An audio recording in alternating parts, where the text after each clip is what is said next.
king of the dogs. Dog king, he's the king of the dogs. Dog king, he's the king of the dogs. Dog king, he's the king of the dogs. His mother was a dog, his father was a king, so now he's dog king, and he's king of the dogs. Dog king. His bite is worse than his bark. Dog king. Because he bites like a shark. Dog king. You know he's ruling the streets. Dog king. He won't roll over for treats. His mother was a dog, his father was a king, so now he's dog king, and he's king of the dogs. Dog king. Today we find Dog King, king of the dogs, sitting on his throne, gazing out at his kingdom. Normally, it's a wild place, with all shapes and sizes of dogs getting into all shapes and sizes of trouble. Today, though, it was different. Today, they were preparing for war. "All right, troops," Dog King said when they had all gathered in the alley that evening. The Shaggy King had placed his crown atop an old bike helmet, and he wore both with the bearing of a general. "Tonight is the night of the Big Bang Booms, what the humans call fireborks, the weapon of the mighty giant, the Borf of Yoolye." Most of the dogs nodded gravely. They were ready for the bark fight of their lives. Some tucked their tails down and whimpered, afraid but willing to help. Others were starting to crumble like wet kibble. "Ah! It's the end of the world!" cried Pickles, the especially nervous Chihuahua and Dog King's royal assistant. "Fire and ruin! Crackles and thunder! Ah, the Big Bang booms! The Borf, a giant from the kingdom of Yoolye! Ah, Dog King, what will we do?" The little dog worked himself up and started to shake, his dollhouse home rattling around him. "Cranberry, would you mind?" Dog King said. Cranberry the cat smiled and hopped nimbly through one of the house's plastic windows. She was the only one small enough to fit inside, and she could usually calm the shaky pup. "Easy there, buddy," she said, wrapping her soft paws around him. "You're the best fighter I know. Remember your great Aunt Norman? The big bad giant won't get anywhere near you. It wouldn't dare. You're too tough, and you'll keep me safe, right?" Oh, right, of course," said Pickles, doing his best to hide his shaking. "One swipe of my paw and he'd be crushed. Ah, don't even worry." Cranberry winked at Dog King, and the shaggy mutt winked back, and then turned to the crowd. "Now listen, I've heard the humans talking, and they said the Borf is going to be bigger than ever this year, so I need you all to be ready tonight. It's going to be busy, it's going to be bright, but mostly it's going to be loud. Louder than 1,000 vacuums. I know this won't be easy, but if we want to scare the Borf away from our kingdom, we've got to be even louder. We have to be brave, and we have to use our dog borks and outbork the fireborks." "Just let me at him," Rambo growled, and others barked in agreement. Rambo hadn't been able to find a helmet, but he wore an old fried chicken bucket on his head. Every so often, he'd pause and lick the grease running down his eyebrows.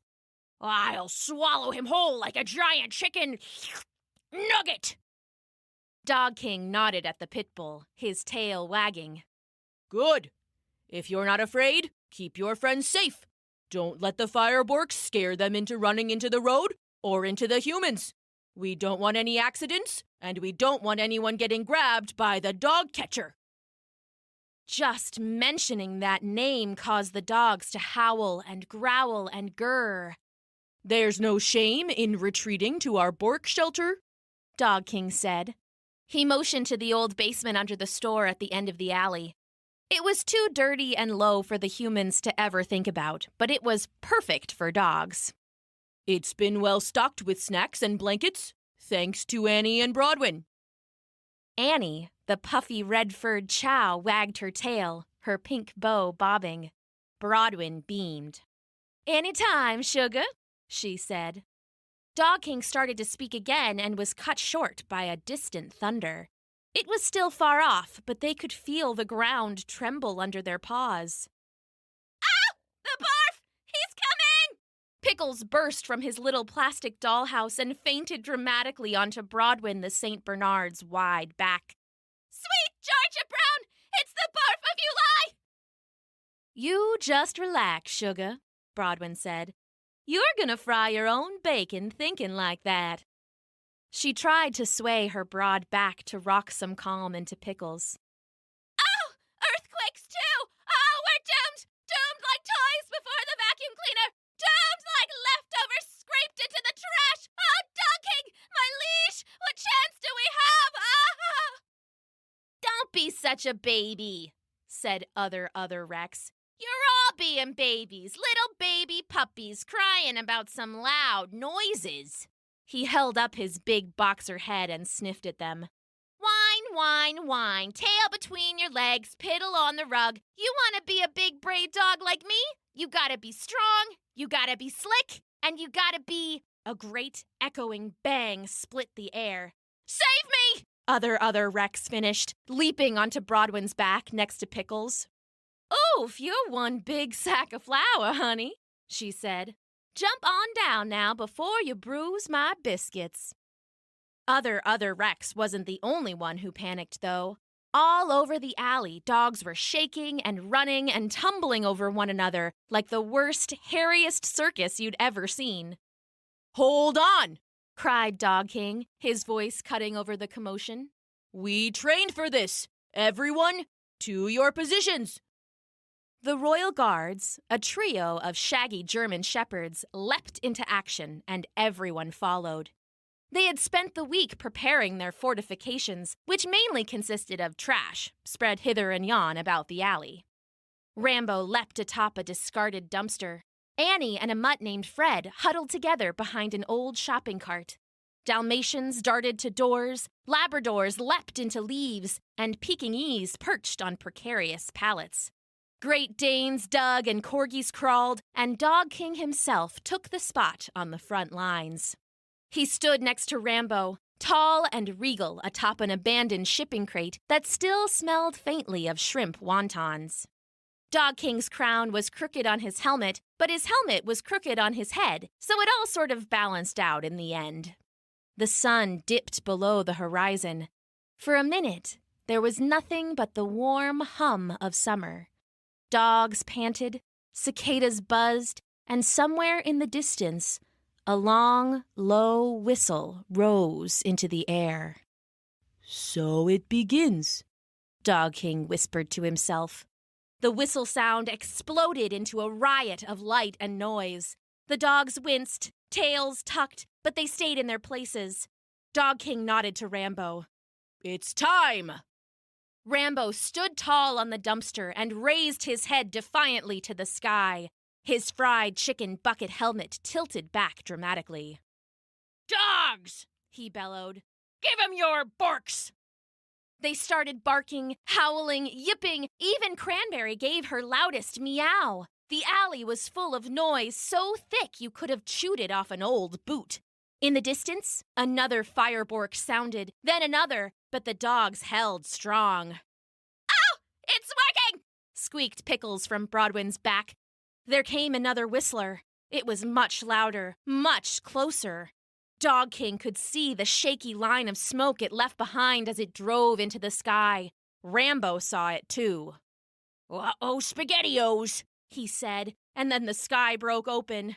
Fireborks! Fireborks directly ahead, so loud they split the air like an old wishbone. Pickles began to shake and fell over, and he wasn't the only one. Dogs tumbled, dogs tried to bolt, and dogs helped other dogs as the explosions pounded their ears and the drifting smoke stung their sensitive noses. They ran wildly, the very ground quaking beneath their feet. It was fire and ruin. It was crackles and thunder. It was the big bang boom that meant only one thing.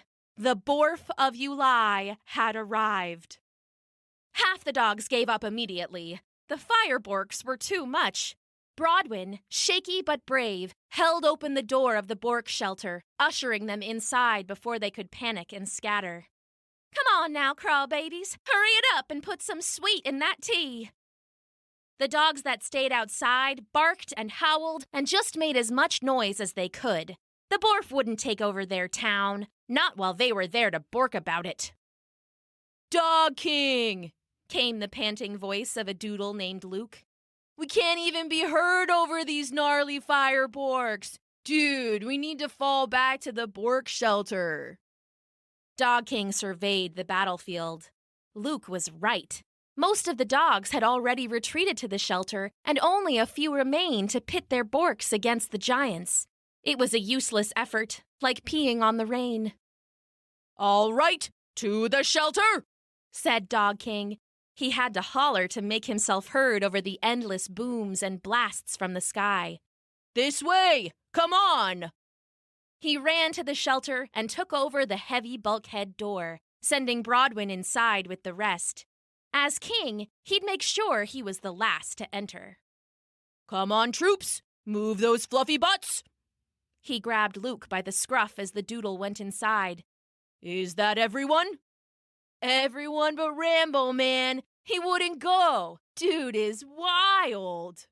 You get inside. I'll get him, Dog King said, and he bounded out onto the battlefield.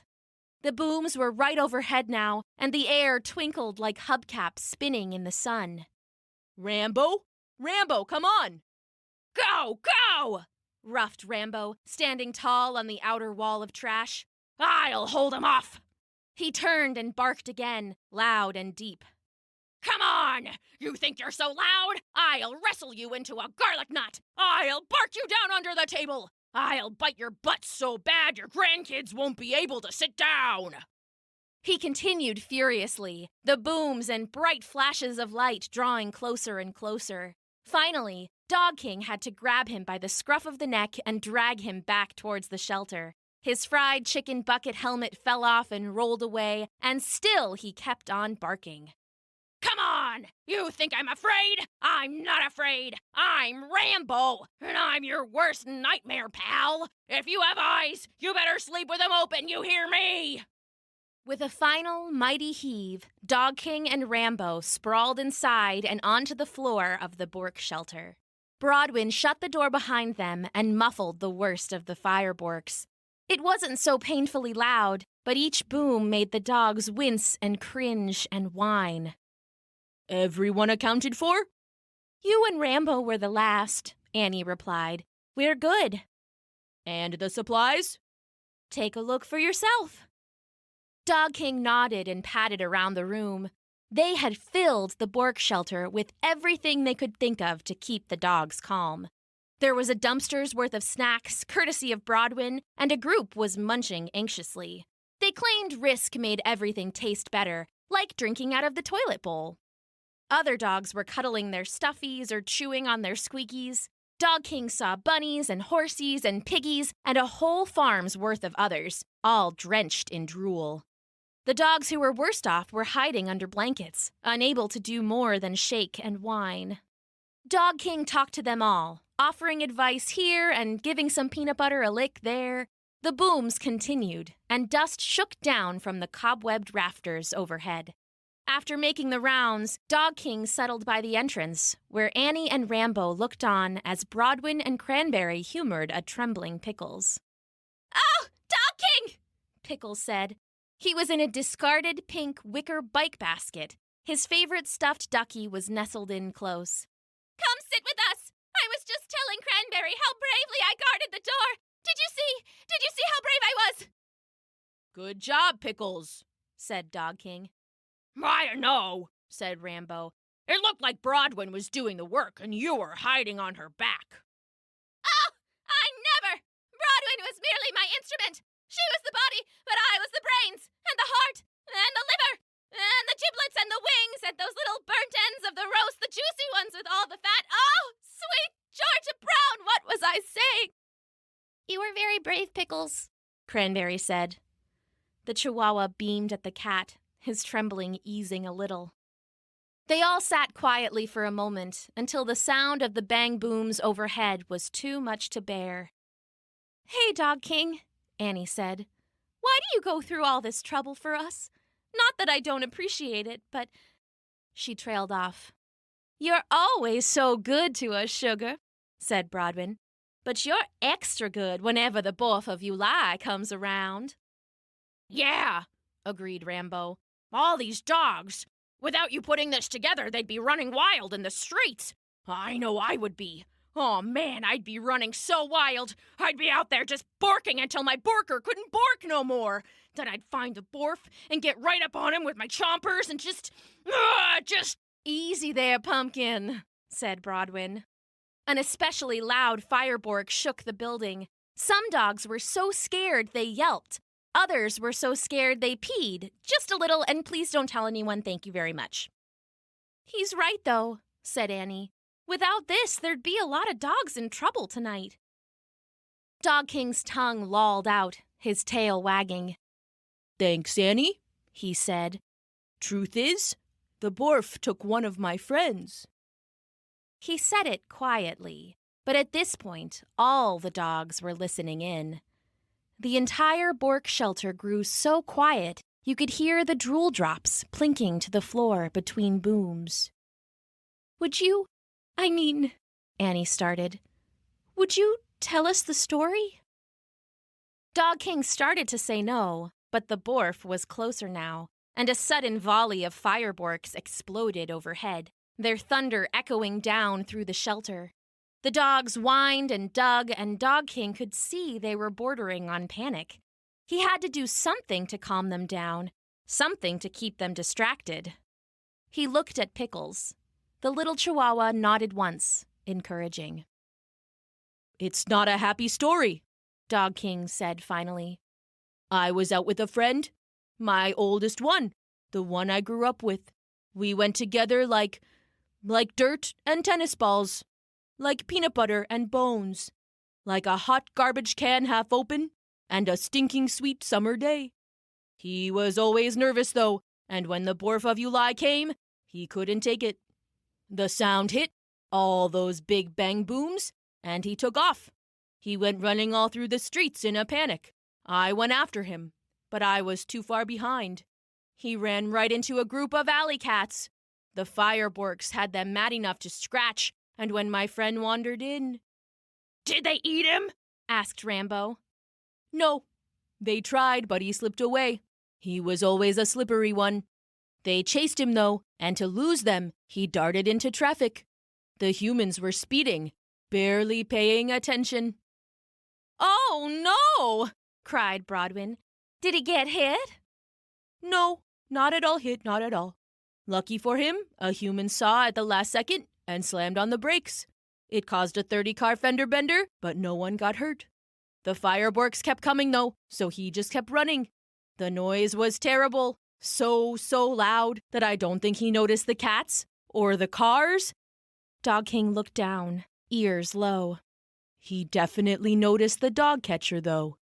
He was running blind across a field. I had almost caught up with him when the animal control van pulled up. The dog catcher jumped out and snatched him before I could so much as warm up my borker. He loaded him into the truck, and I knew I'd never see my best friend again. I was just... He stopped and shook, like he was trying to shake off water that wasn't there. To lose him like that, I don't want anyone to ever feel like I felt. And as bad as it was for me, I know it was even worse for him. I'm so sorry, Dog King, Annie said. To lose your friend forever like that. Oh, I didn't lose him forever, Dog King said. The little nutjob bit the dog catcher right on the hand. I never heard a human yell so loud. I think he lost a pinky. That's terrible, Annie laughed. Terrible, Pickles said suddenly. Oh, well, maybe that dog catcher shouldn't have put his dirty mitts on me. Who does he think he is? I'm not a stray. I'm a free dog, living off the land and doing what I please. Oh, so I got a little panicked. That doesn't mean some stranger gets to take liberties. No, sir, not with this dog, not in this kingdom. Wait, said Annie. Your best friend was Pickles? Was and still is, thank you very much. So don't you go getting any ideas. So wait, Pickles almost got eaten by cats and taken by the dog catcher? Asked Annie. No wonder he's always so nervous. Dog King laughed so hard he howled. You'd think so, but he's always been this way. Hear that, Puffball? I've always been this way! I'm just like this! I can't help that I'm small and you're all giants! I'm the junior Miss Petite in a world of extra larges! I'm doing my best, and it's not my fault I get the shakes! Oh! They started shouting back and forth, others joining in, until it sounded like a whole tornado full of fireborks. Hey, everyone! Be quiet! Shouted Rambo. Just chill and cork your bork holes for a minute. They all stopped at once, looking over at Rambo with cocked heads. Do you hear that? He said. The pit bull didn't have much of a tail, but his butt was wagging like crazy. Just listen! I don't hear anything, said Cranberry. Exactly! Rambo said, practically bouncing now. The fireborks are gone! We must have scared away the Borf! We did it! Cheers rang out so loud they shook the house all over again. There were barks and howls and yips of joy, and one spaniel wagged her tail so fast she took off like a helicopter, and a beefy bulldog named Dexter had to pull her back down. While everyone celebrated, Annie padded over to Dog King. You knew that story would distract us, didn't you? She asked. And you told it even though it made you sad. Anything for my friends, he said with a smile. It's what you all needed to hear.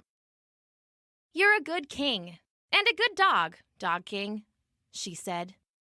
A king is only as good as his subjects, and when your subjects are the finest bunch of dogs ever to lift their legs on God's green earth, well, being a king is easy. They walked to the door and helped Rambo wrestle it open. Outside was the cool promise of a beautiful summer night, a reward for the victors. The Borf, that terrible giant of Yoolye, had been defeated, and it was time to celebrate. Cheering, wriggling, laughing, the dogs poured into the alley. Dog King, as always, leading the way. Dog King, he's the king of the dogs. Dog King, he's the king of the dogs. Dog King, he's the king of the dogs. Dog King, he's the king of the dogs. His mother was a dog, his father was a king, so now he's Dog King, and he's king of the dogs. Dog King. His bite is worse than his bark. Dog King. Because he bites like a shark. Dog King. You know he's ruling the streets. Dog King. He won't roll over for treats. His mother was a dog, his father was a king, so now he's Dog King, and he's king of the dogs. Dog King.